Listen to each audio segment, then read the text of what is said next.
नाज़रीन, उम्मीद और दुआ करता हूँ कि आप लोग जहाँ-जहाँ पर होंगे खैर वाफ़ियत से होंगे। नाज़रीन, अभी हमने रिसेंटली देखा कि आलिया हमज़ा साहिबा की ज़मानत हुई, उसके बाद रोपकार जमा नहीं करवाई गई क्योंकि बार-बार ख़दशा ये था कि जनाब दोबारा गिरफ़्तार कर लिया जाएगा। गुजरांवाला जेल के बाहर आपको याद होगा कि कुछ इत्तलात ऐसी भी थी कि बलूचिस्तान से कोई पुलिस आई हुई थी जो गुजरांवाला जेल में से रिहाई के बाद आलिया हमज़ा साहिबा को गिरफ़्तार कर सकती थी। सिमिलैरिटी थी वैसे इस केस के अंदर, गुजरांवाला वाला केस जो था इसमें आलिया हमज़ा साहिबा और सनम जावेद साहब वाले केस की सिमिलैरिटी थी। सनम जावेद साहबा की पहले ज़मानत हो गई, लेकिन तब हमज़ा साहब ने, जो आलिया हमज़ा के हस्बैंड हैं, उन्होंने आलिया हमज़ा साहिबा की ज़मानत अप्लाई ही नहीं की थी। वो ये इंतज़ार कर रहे थे कि पहले इस एक केस का फैसला आ जाए सनम जावेद वाला, फिर बाद में देखेंगे, आलिया साहिबा की ज़मानत बाद में अप्लाई करेंगे।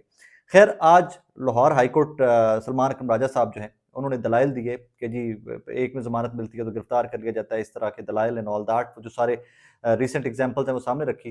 तो लाहौर हाई कोर्ट ने तारीखी फैसला देते हुए, बहुत बड़ा फैसला देते हुए, आलिया हमज़ा साहिबा की किसी भी और मुकदमे में गिरफ्तारी रोक दी और ऑर्डर दिए, सख्त ऑर्डर दिए कि जनाब किसी और मुकदमे में फलां तारीख तक उनको गिरफ्तार ना किया जाए।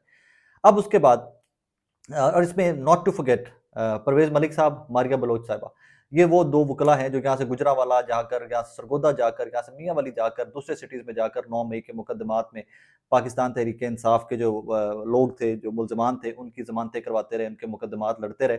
और इस केस में भी परवेज़ मलिक साहब ने बहुत एक्टिवली पार्टिसिपेट किया, ये गुजरांवाला जाकर अदालतों के में पेश होते रहे आलिया हमज़ा साहिबा को लेकर। आज इस केस के अंदर जो हाई कोर्ट के अंदर दरखास्त दायर की गई थी, उसमें सलमान अकरम राजा साहब पेश हुए थे और उनको रिलीफ मिला है, वहाँ से आलिया हमज़ा साहिबा को रिलीफ मिला है वहाँ पे। अब अभी की अपडेट क्या है? अब से घंटा डेढ़ पहले जब यहाँ से टीम पहुंची है वकला की और आलिया हमज़ा साहिबा की फैमिली पहुंची है, जाकर उन्होंने रोपकार जमा करवानी थी। जब रोपकार जमा करवाई है तो तब पुलिस की कुछ गाड़ियाँ बाहर मौजूद थी जेल के, और तब वहाँ पर जो वकला या फैमिली गई है, उन्होंने वहाँ से फुटेजेस भी बनाकर ट्वीट की हैं और अपलोड की हैं, लोगों को भेजी हैं कि जी यहाँ पर पुलिस की चंद गाड़ियाँ मौजूद हैं। अब जब मैं आपसे मुखातिब हूँ, कोई 5 बजे के करीब, सो मेरी अभी वहाँ से बात हुई है कुछ लोगों से जो इस टाइम गुजरांवाला जेल के बाहर मौजूद हैं, और 5 से साढ़े 5 बजे के करीब आलिया हमज़ा साहिबा को रिहा किया जाएगा। मुझे नहीं पता ये व्लॉग अपलोड कितने बजे होगा, पब्लिश कितने बजे होगा, लेकिन मुझे बताया ये गया कि 5 से साढ़े 5, पौने 6 तक आलिया हमज़ा साहिबा को रिहा कर दिया जाएगा, रोककर जमा करवा दी गई है। लेटेस्ट अपडेट ये है कि इस टाइम के ऊपर जेल के बाहर कोई पुलिस की गाड़ी मौजूद नहीं है। जो गाड़ी वहाँ पर मौजूद थी, पुलिस की जो वहाँ पर मुलाज़मीन मौजूद थे, वो जा चुके हैं, और ये लेटेस्ट इत्तला है कि जनाब अब आलिया हमज़ा साहिबा की गिरफ्तारी का खदशा ज़ीरो हो गया कि आगे किसी फर्दर केस के अंदर या किसी और सूबे की पुलिस या ज़िले की पुलिस उनको गिरफ्तार करती बज़ाहिर दिखाई नहीं दे रही। और ये मुझे एक वकील साहब ने बताया है, परवेज़ मलिक साहब ने बताया है, जो इस टाइम के ऊपर गुजरांवाला जेल के बाहर मौजूद हैं। सेकेंडली, वहाँ पर एक और सोर्स से मेरी बात हुई है, तो उनकी कुछ पुलिस ऑफिशियल्स के साथ बात हुई है। उन्होंने वहाँ उनसे पूछा, दरियाफ्त किया कि क्या गिरफ्तारी के चांसेस हैं? तो पुलिस के ऑफिशियल जो वहाँ पर उस टाइम के ऊपर मौजूद थे जब, तो उन्होंने कहा कि नहीं भाईजान, हमें कोई इस तरह की इंस्ट्रक्शंस नहीं है कि हमने आलिया हमज़ा साहिबा को किसी भी और केस में फर्दर गिरफ्तार करना है। हमारे पास ऐसी कोई इंस्ट्रक्शंस, हमारे पास कोई ऐसी हिदायत मौजूद नहीं है। इससे मज़ीद क्लैरिटी आ जाती है कि आलिया हमज़ा साहिबा जो हैं, वो अब से कुछ देर बाद गिरफ्तारी जो उनकी 15 महीने पहले हुई थी, और 15 महीने उन्होंने मुख्तलिफ मुकदमात में जेल काटी है। साबिक़ा एमएनए है तहरीक-ए-इंसाफ की, और बड़े सब्र के साथ जेल काटी है। सिर्फ़ एक ही स्टेटमेंट आती थी उनकी, एटीसी में हो, लाहौर हाई कोर्ट में हो, कहीं पर भी पेश किया जाए, तो एक ही स्टेटमेंट आलिया हमज़ा की जो थी मीडिया तक आती थी कि इमरान खान साहब को पैगाम दीजिएगा कि आलिया हमज़ा और बाकी ख़वातीन खान साहब आपके शाना बशाना आपके साथ इस तहरीक में खड़ी हुई हैं, और फिर इन लोगों ने उसकी कीमत भी दी है। अब आलिया हमज़ा साहिबा के बाद एक खातून सिर्फ रह जाएँगी, और उनका नाम है डॉक्टर यास्मीन राशिद साहिबा। बीमार हैं, अस्पताल में भी शिफ्ट किया गया रिसेंटली, तो सिर्फ एक खातून रह जाएँगी कि जो 9 मई के मुकदमात में जेल में होंगी, और होपफुली, मुझे नहीं पता क्योंकि मैं जब आपसे मुखातिब हूँ, जब ये रिकॉर्ड कर रहा हूँ, हो सकता है इसी टाइम पे आलिया हमज़ा साहिबा जेल से बाहर आ रही हूँ एट एनी मोमेंट। बहरहाल, लेट्स सी व्हाट हैपेंस। तो ये लेटेस्ट मेरे पास जो इत्तलात थी वो आप तक पहुँचाना थी कि अभी तमाम पुलिस को हटा लिया गया है गुजरांवाला जेल के बाहर से। अच्छा जी, सवाबी का जलसा। सवाबी के जलसे में हमने देखा कि कुछ रोपोश रहनुमा जो पाकिस्तान तहरीक इंसाफ के, वो मंजर-ए-आम पर आए थे। मियां असलम इकबाल साहब आए थे, हमार अज़हर साहब आए थे, मुराद सईद की भी शुनीद थी, उनका था बाज़गश्त थी कि शायद वो भी इस जलसे से खिताब करेंगे, लेकिन वो नहीं आए। उस जलसे में खिताब करते हुए मुराद सईद साहब ने फरमाया, हमार अज़हर साहब ने कहा कि जनाब वाला, अगर अगले महीने तक हमारे लीडर को रिहा नहीं किया जाता तो हम अडयाला जेल की तरफ मार्च करेंगे। बहुत बड़ी स्टेटमेंट थी ये, बहुत बड़ी स्टेटमेंट थी, और मेरे जैसे तमाम लोग ये समझ रहे थे कि शायद ये प्लान करके पार्टी पॉलिसी है। एम कैसे कोई पंजाब का सदर, आपका एक टियर 1 की लीडरशिप जो हो इस टाइम पे दस्तयाब लीडरशिप में से, वो ऐसी स्टेटमेंट कैसे दे देगा? सो मुझे भी ज़हन में था कि ये पार्टी का प्लान होगा या पार्टी की पॉलिसी का हिस्सा होगा कि दे आर प्लानिंग समथिंग कि अगर इमरान खान साहब को रिहा नहीं किया जाता, बुशरा बीबी को रिहा नहीं किया जाता, तो फिर ये अडयाला जेल की तरफ मार्च करेंगे। लेकिन उसके बाद इस स्टेटमेंट का वजन कुछ ज़्यादा लोग उठाते हुए दिखाई नहीं दिए मुझे। क्यों नहीं दिखाई दिए? शहरयार अफरीदी साहब हामिद मीर साहब के शो में बैठे हुए थे, उन्होंने कहा जी हम इस्लामाबाद जलसा करने का प्लान ज़रूर करते हैं, हम वो प्लान रखते हैं कि हमने इस्लामाबाद में जलसा करना है, लेकिन अडयाला जेल की तरफ मार्च का हमारा कोई प्लान नहीं है। और वो 3-4 लोगों के नाम उन्होंने गिनवाए कि ये पार्टी को लीड कर रहे हैं, बैरिस्टर गौर साहब, उमर यूब साहब, और फिर वो पॉलिटिकल कमेटी जो बनी हुई है एंड एवरीथिंग। उन्होंने कहा जी हमारा ऐसा कोई मामला नहीं है, हमारा ऐसा कोई मूड नहीं है।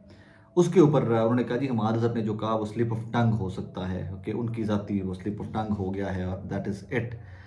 लेकिन इसके ऊपर हमाद अज़र परसिस्टेंट हैं, वो अड़े हुए हैं, वो कहते हैं कि नहीं जनाब कोई स्लिप ऑफ टंग नहीं हुआ था, कुछ नहीं हुआ था, मैंने स्टेटमेंट जो दी थी मैं उसके ऊपर कायम हूँ और हम ये मार्च करने जाएंगे। उसके बाद एक नई फिर बहस का स्टार्ट हुआ कि जनाब जो बंदा खुद रुपोश है, जो छुपा हुआ है, वो किस तरह इस तरह कह रहा है कि हम मार्च लीड करेंगे और हम अडयाला जेल की तरफ जाएंगे अपने लीडर की रिहाई के लिए।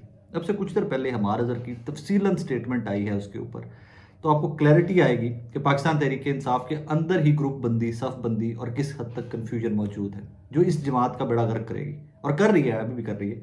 कि एक बंदा कहता है कि हम एहतजाज करने जाएंगे, वर्कर कहते हैं एहतजाज करो, एक बंदा कहता है हम एहतजाज की जानिब जाएंगे, बाकी कहते हैं जी स्लिप ऑफ टंग है, ये उसकी पर्सनल चॉइस हो सकती है, ज़ाती राय हो सकती है। हमारे अज़र ने अब से कुछ देर पहले लिखा है, मुझे खान साहब ने कहा कि बाहर नहीं आना, लेकिन 2 माह पहले उनका पैगाम आया कि निकल आओ, लेकिन पूरे बंदोबस्त के साथ। लिहाजा मैं 24 घंटे के अंदर इस्लामाबाद पार्टी ऑफिस पहुंच गया। इससे अगले हफ्ते मैंने हाफजाबाद वर्कर्स कन्वेंशन में शामिल हुआ। उससे अगले हफ्ते मैं साइबल वर्कर कन्वेंशन के रास्ते में था, तो मुझे वहां के मुंतजमीन ने बार बार कहा कि आप ना आएँ, यहाँ चारों तरफ पुलिस है और लोग फसलों से गुजर कर आ रहे हैं। इस वक्त लाहौर में भी वर्कर कन्वेंशन एक नए मकाम पर जारी था। मैंने उसका रुख किया, लेकिन वहाँ के अफराद ने कहा कि सादा लिबास में लोग यहाँ पर मौजूद हैं और शायद आपकी आमद का इंतज़ार कर रहे हैं, लिहाजा आप वर्चुअल खिताब करें। उस दिन हमारे दर्जनों कारकुन उस मकाम से गिरफ्तार हुए। लेकिन अब मैं समझता हूँ कि हमारी तहरीक को फैसला कुन मराहिल में दाखिल करने के लिए मेरे समेत सबको निकलना होगा, चाहे फिस्तायत की कुव्वतें गिरफ्तार ही क्यों ना कर लें। पंजाब में अमली तौर पर माशाल्लाह लगा हुआ है, पार्लियामान में जाली अरकान बैठकर बेहुदा कानून साजी कर रहे हैं और जमहूरियत का हमेशा के लिए जनाजा निकालने की कोशिश में है। अदालतों में कुछ जज तो दलेर हैं और कानून और आइन के मुताबिक फैसले देने की जुर्रत कर रहे हैं, लेकिन कुछ ऐसे भी हैं जिनकी शर्मिंदा खदमात के बायस हमारे कारकुनान और कायदीन एक से ज़ायद साल बेगुनाह जेलों में पड़े रहे और इंसानी हकूक़ अमली तौर पर ख़त्म है। मैं दावे से कहता हूँ कि ये सब का सब रेत की दीवार साबित होगा जब हम निकलेंगे। तमाम कारकुन, वकला, तलबा, समाजी कारकुन, सोशल मीडिया कारकुन और अवाम तैयारी करें। गिरफ्तारी देनी होगी तो वो भी देंगे, लेकिन ये तहरीक रुकने नहीं देंगे, क्योंकि पूरी कौम के हकूक़ और मुस्तकबिल की जद्दोजहद का दारोमदार इस तहरीक पर ही है। बानी चेयरमैन इमरान खान की तरफ से आज ताज़ा हिदायत 13 अगस्त की रात के लिए मौसूल हुई है। इंशाल्लाह पूरा पंजाब आज़ादी की खातिर हर जगह बाहर निकलेगा। अडयाला जेल की तरफ लॉन्ग मार्च और धरना भी नागुज़ीर है और पंजाब की तमाम क़यादत, अरकान असम्बली, टिकट होल्डर्स, तंजीम इस अमर में तैयार रहे। मतलब हमारे इधर तो कह रहे हैं कि जो स्टेटमेंट उन्होंने दी इज टेकिंग टू दैट।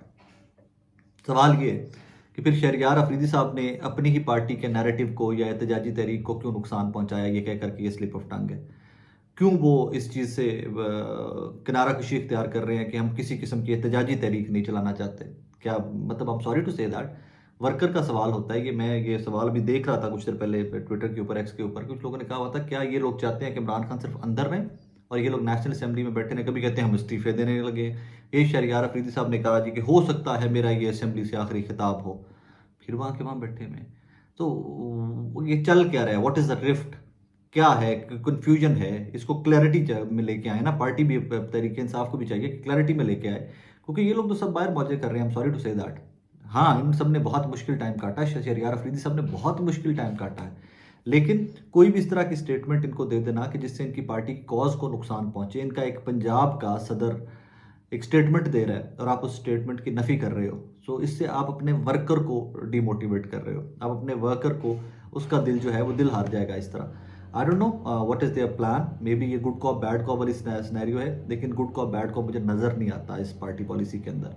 मुझे बज़ाहिर नज़र यही आ रहा है कि इवेंचुअली पाकिस्तान तहरीक इंसाफ को एहतजाज की जानिब जाना पड़ेगा, निकलना पड़ेगा, तो चीज़ें कुछ दुरुस्त सिमत में आएंगी। वरना फिर पहले जहाँ इतने महीने गुजर गए, इमरान खान साहब को साल भी रिसेंटली मुकम्मल हुआ है कैद किए हुए, जहाँ पहले इतना वक्त गुजर गया या इतने केसेस रोज़ बनते रहते हैं तो फिर केसेस बनते रहे, ना एहतजाज करें, बैठे रहें। अगर आपको लगता है कि आप में कोई भी इस कदर काबिल आदमी है कि जो इस्टेब्लिशमेंट से, सियासी जमातों से सबसे एट वन टाइम निगोशिएट करके इमरान खान के टर्म्स के ऊपर इमरान खान को बाहर आने में लाने में आप लोग कामयाब हो सकते हैं तो फेयर इनफ। लेकिन जो मॉडल दुनिया के अंदर इस टाइम के ऊपर पॉलिटिक्स का चल रहा है या जो आपके इर्द गिर्द चल रहा है, लगता नहीं है कि निगोशिएशंस के साथ इमरान खान बाहर आएंगे। वरना निगोशिएशंस के साथ ही लोग बाहर आते होते, तो जो श्रीलंका में हुआ, जो अफगानिस्तान में हुआ और जो भी रिसेंटली बांग्लादेश में हुआ, वो विजुअल्स हमें देखने को ना मिलते। खालिदा ज़िया भी बाहर होती, श्रीलंका के हालात वाक़यात भी ठीक हो गए होते, इसी तरह अफगानिस्तान के मामला भी बेहतरीन अमरीका खुद ही बैठ के चला रहा होता। ऐसे होता नहीं है। खैर बहरहाल देखिए what happens, whatever happens, अल्लाह करे और दुआ किया करें कि सिर्फ पाकिस्तान के आपके और मेरे हक में बेहतरी के लिए हो। अपना ख्याल रखिएगा, दुआ में याद रखिएगा। अल्लाह हाफ़िज़।